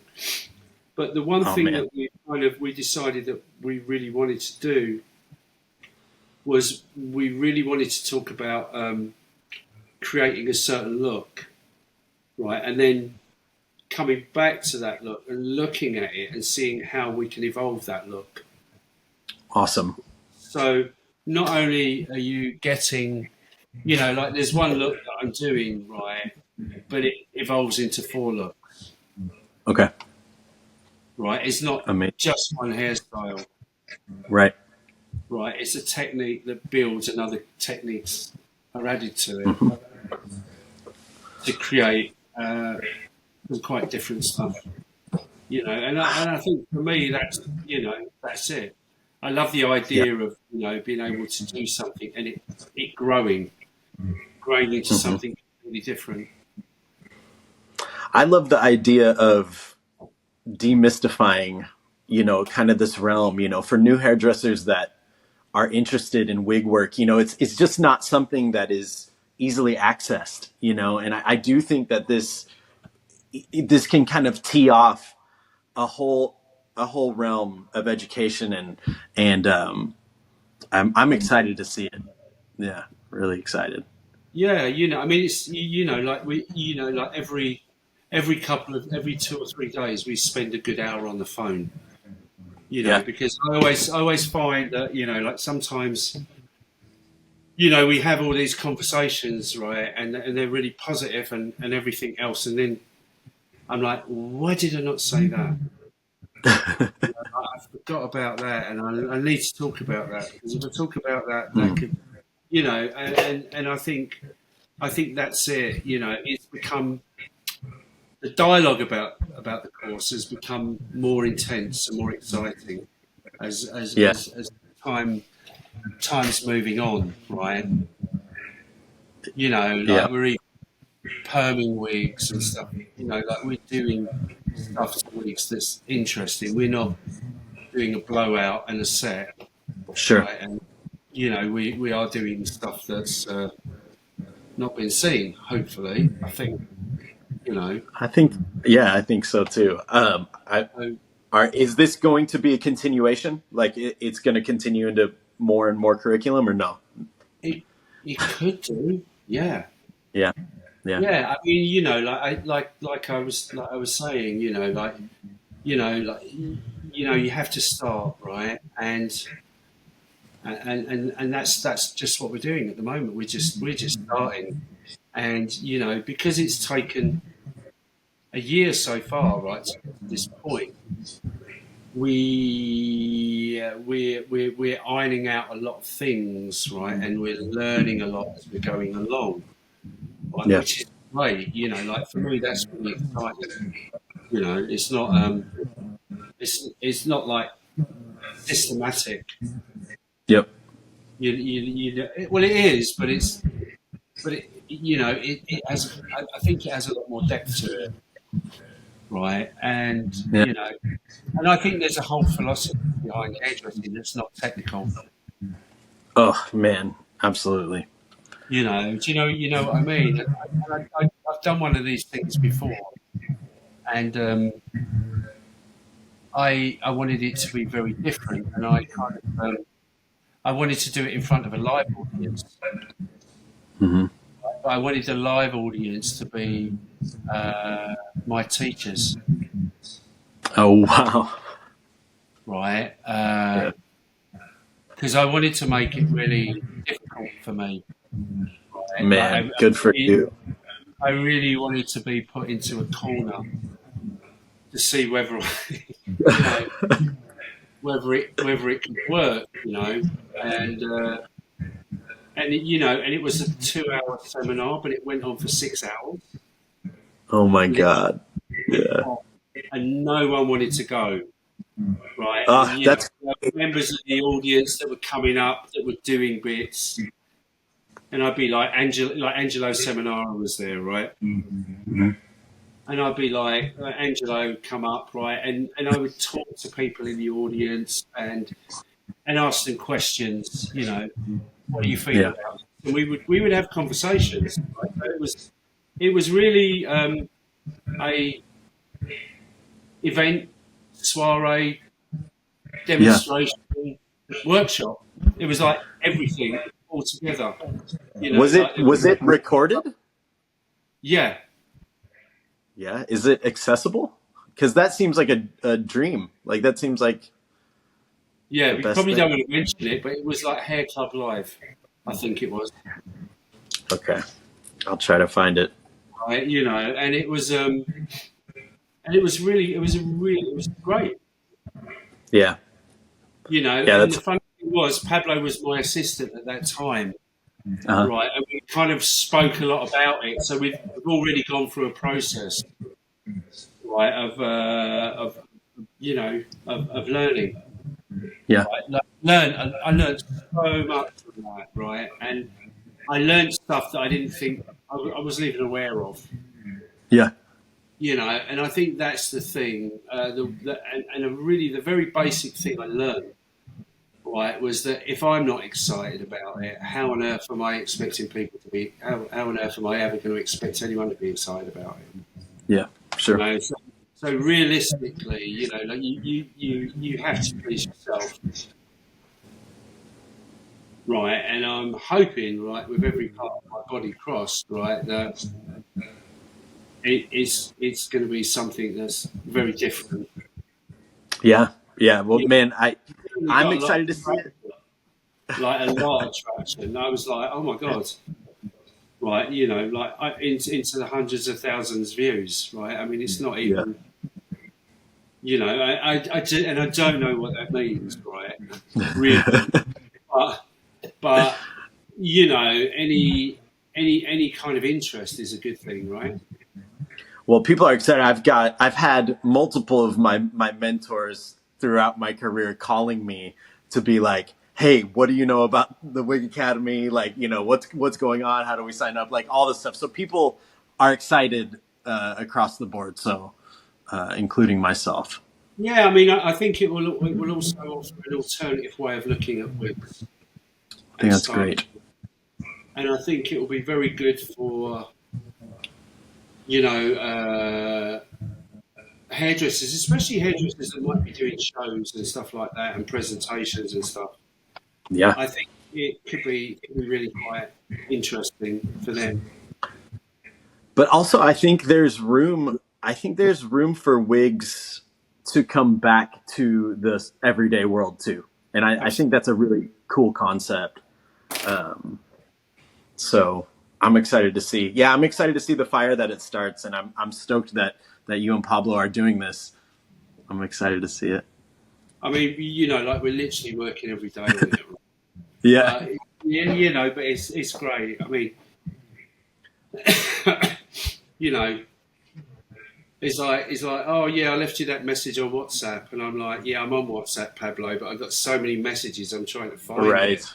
Yeah. Like literally, it's like, you know, so much scrolling, and I try and limit my time on the phone, right?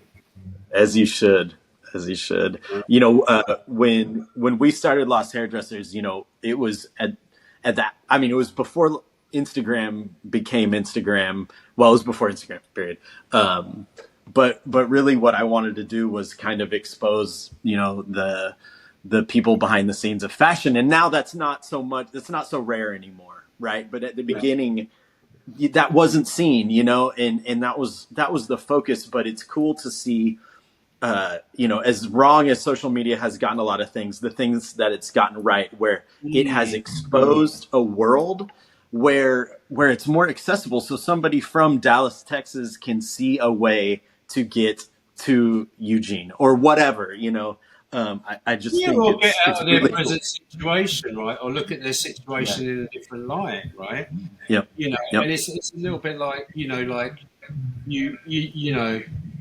it's a little bit like I remember when I first started working with John, right? And I thought, yeah, I know this technique, I know that period of time, I know this, I know that, I Hmm. know this, I know that. And then I started working with him, and it felt a little bit like Narnia. It felt like I knew my home, right? I knew my trade, Yeah. I knew everything about it, right? And then I just opened a cupboard, right? And there was another world inside there. Yeah. And I was like, Right. oh, you know, Yeah.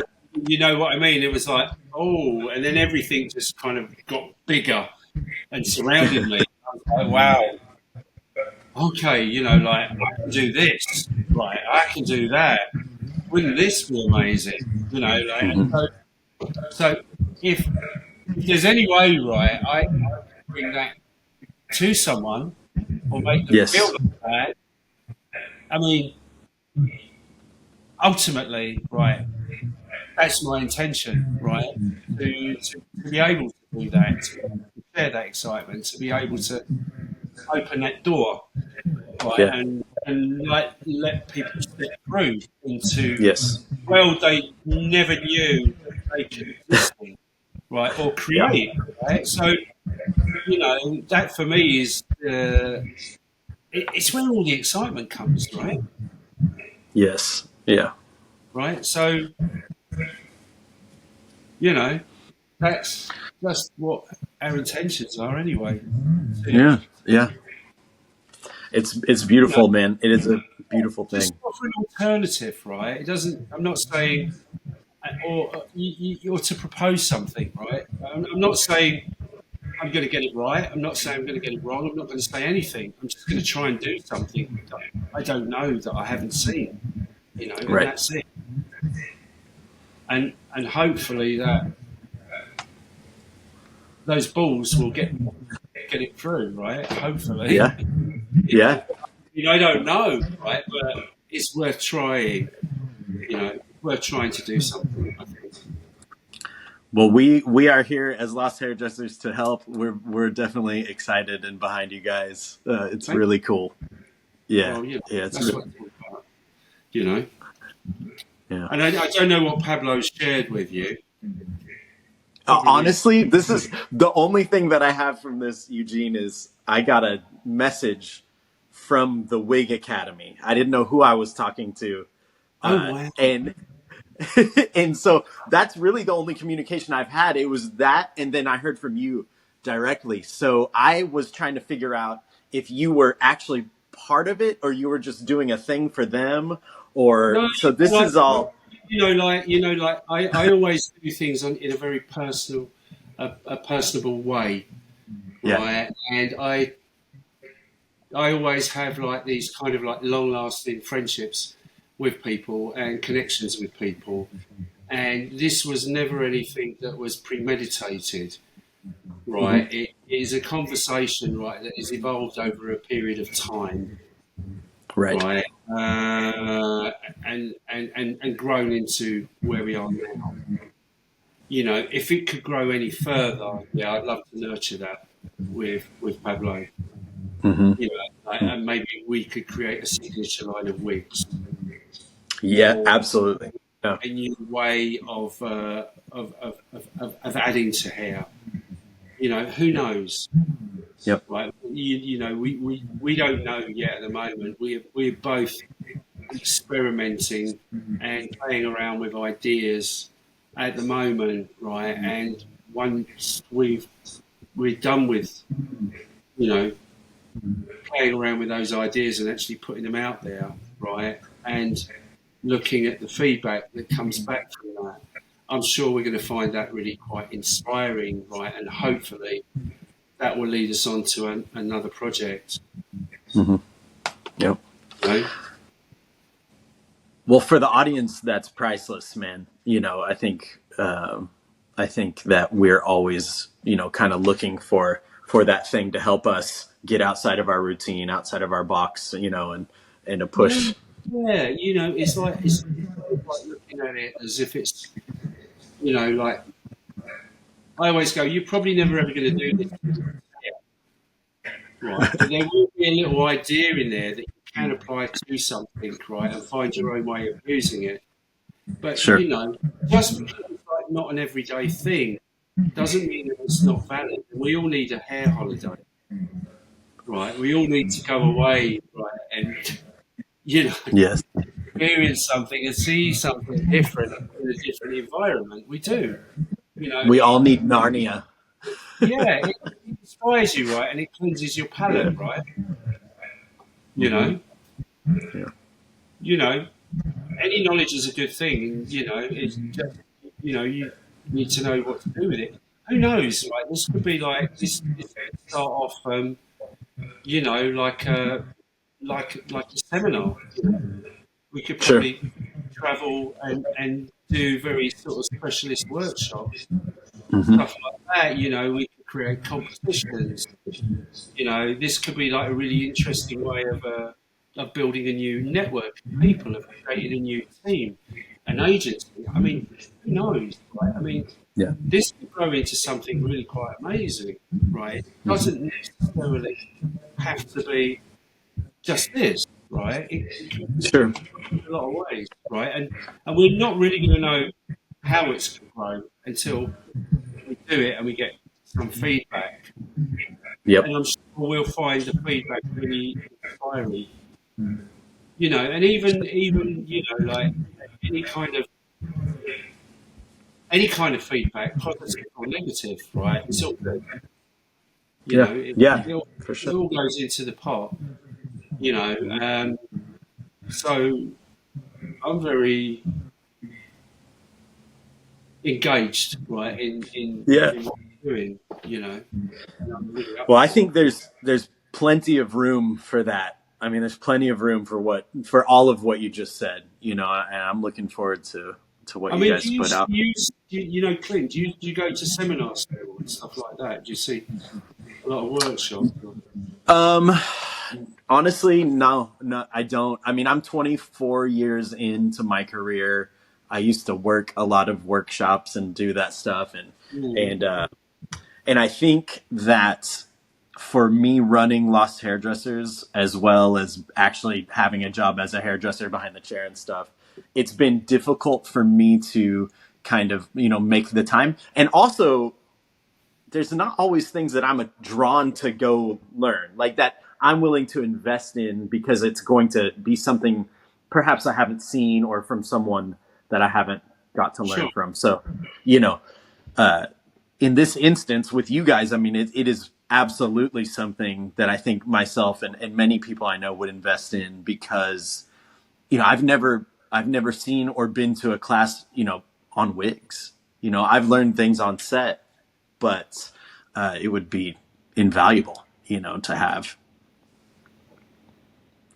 Yeah, I mean, Long-winded answer. obviously, right. You're an educator, right? I mean, when you've been educated, right, or you know you've been in that environment, right? There must have been a few things, right? You kind of had little inklings in the back of your mind. Oh well, this could be interesting if I was Mm, allowed to do this, right? Or sure. that was like that really didn't hit me, and the reason that didn't hit me, I think, was this, right? You know, so I think you know that's also another thing that I've been doing. You know, like I've been talking to a lot of you know people that are educated, like Pam, Yeah. right? You know, who's an extremely good teacher, right? And I always found, right, that every subject, right, that I did excel in at school was because I had a very special relationship with the person who was teaching me, Mm, or I wow. liked Yeah. them, or you Mhm. know, I had respect for them, you know, Sure. and I think that's the thing for me, right, is to make it as enjoyable for everyone as possible, Hmm. you know, and you know, and special in some way. Yeah. Yeah. And you've got everything, the first set of courses already recorded, or No, is it still okay? we're still, we are still, we are still kind of working on that because also there's been massive research, right, that we've been doing, Yeah. and you know, some of the ideas that I've presented haven't been done before, right? I actually have to do them. Yeah. Like there's one hairstyle I've been working on for a month and a half now, Wow. and it's keeps evolving in Yeah. places, right? And it's like it's like every now and then, right? You kind of you end up doing something, right, and then realizing you are in a wormhole. Right? Yeah. Yeah. You go, Totally. oh my god, like, oh, I could do this, I could do that, and if I did that, that would do that, and that would do that. And you know, like I'm not really good at answering questions, right, or following things through. Like I have to, right? Yeah. You know, I'm just kind of driven in that way. So if I have any questions in my head as to what can be done with something or where can it grow, Mm. you can bet your dollar, right? I'm gonna try those ideas out. The only Yeah. problem is once you've tried those ideas out, another set of questions comes along, Right. right? Which is Sure. really great because Pablo's like, you know, Eugene, come back, you know, Nice. you Yeah. know. So we have a very interesting dynamic in that sense. Yeah. Right? He's almost adopted this role as you know my kind of manager. He's sort of parenting me through this whole process. Well, you know, maybe you don't want to do that, Eugene, because maybe this week. And I'm like, Yeah. yeah, you're right, Pab. Yeah, you're right. You're right. I shouldn't go down that road, should I? It's like, no, I don't think, no, I wouldn't do that if I were you. But I'll follow your advice, mate. You know. So So is this a matter of constructing something, seeing the full vision, and then breaking it back down into its parts? yeah, Okay. Okay. Cool. Cool. Like a mock up, and then you're gonna absolutely. build. Yeah, Yeah. it's a little bit like if I were an artist, right, and I was doing a body of work, right, for a show. Hmm. What I would be doing is I would be going through the process of making the show, but I would be doing like a little maquette of the show, of the space, and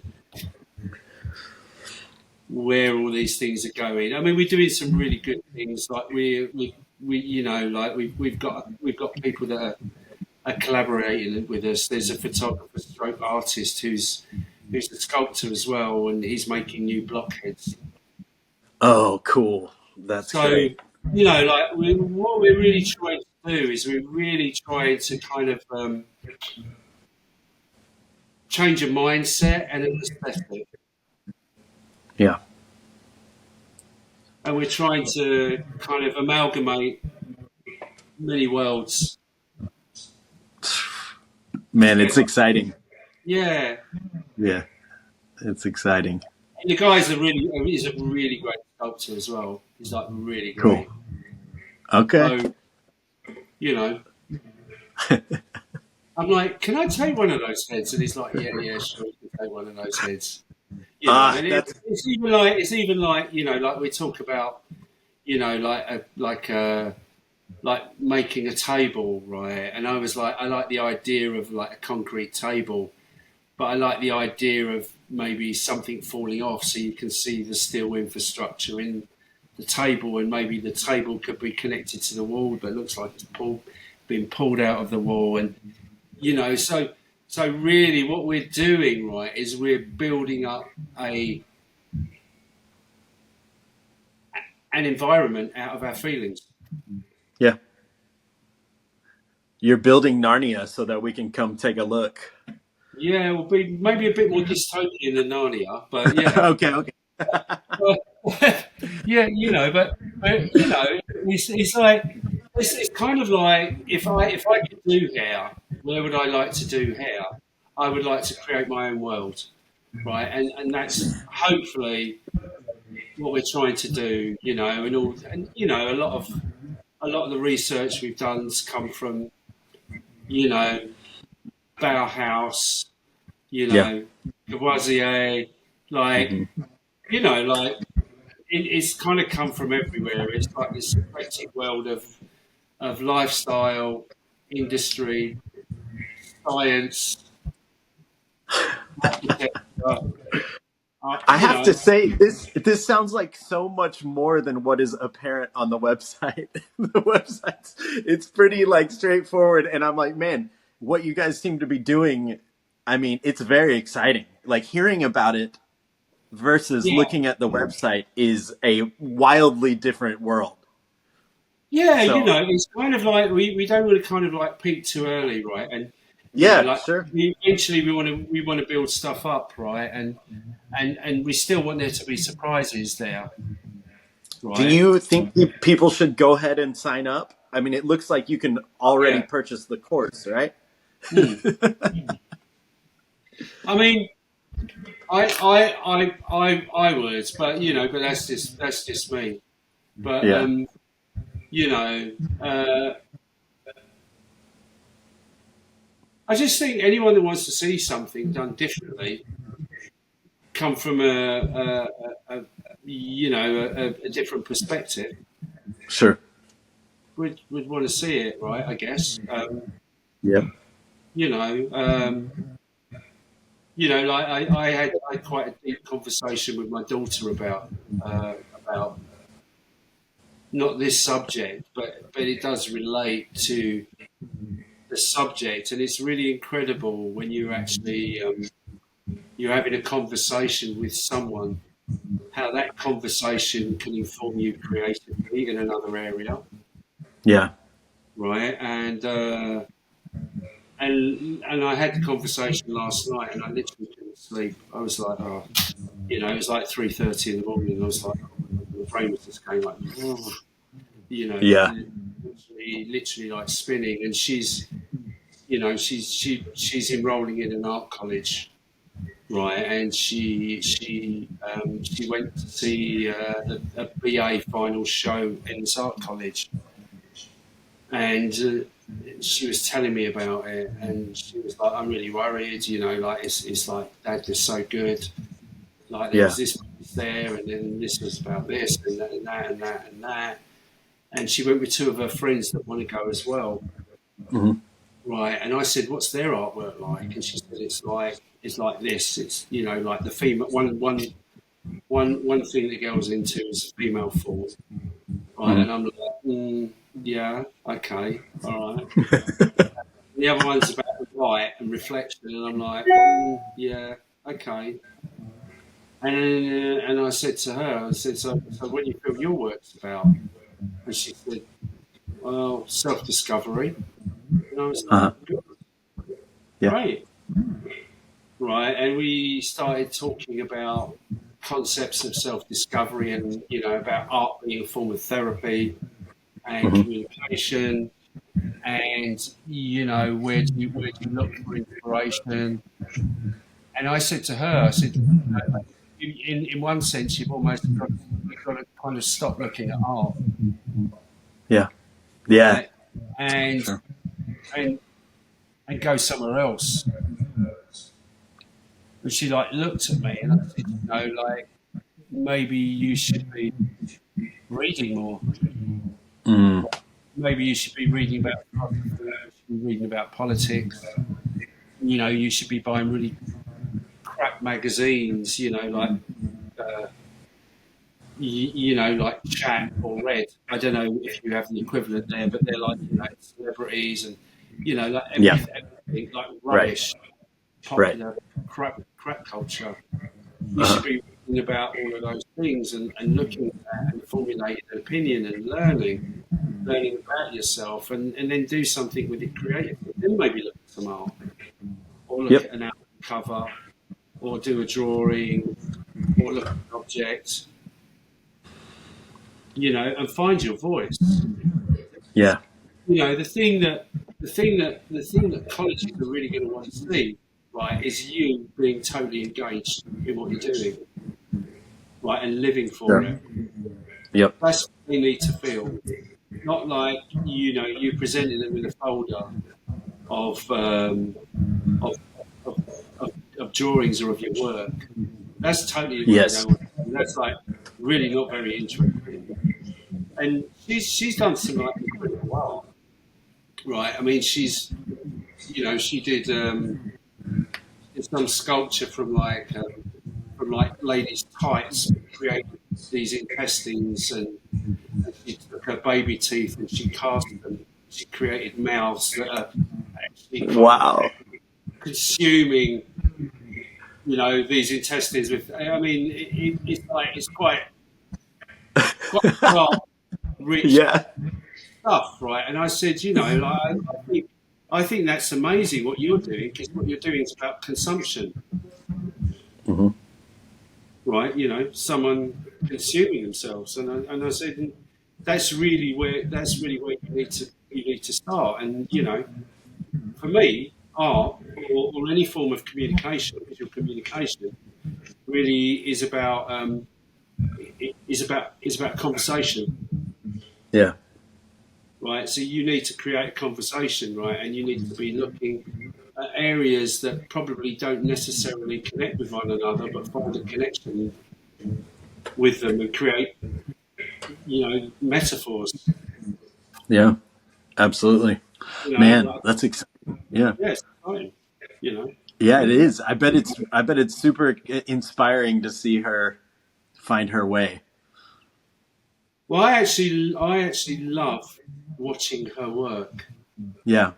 because I would I can imagine. see she's just totally in a zone, right? When she's working, and there's nothing exists apart from that. She's like Yeah. completely. And I think that's the one thing that I want to create with Adeline, and that is something that's like really very intense, that puts you in a zone Yeah. where you are completely focused on what you're seeing. Yeah. Beautiful. Well, Eugene, man, I'm looking forward to it, and I really, really appreciate you taking the time Oh, to talk to dude, me. really not a problem. It was an absolute pleasure, Clint.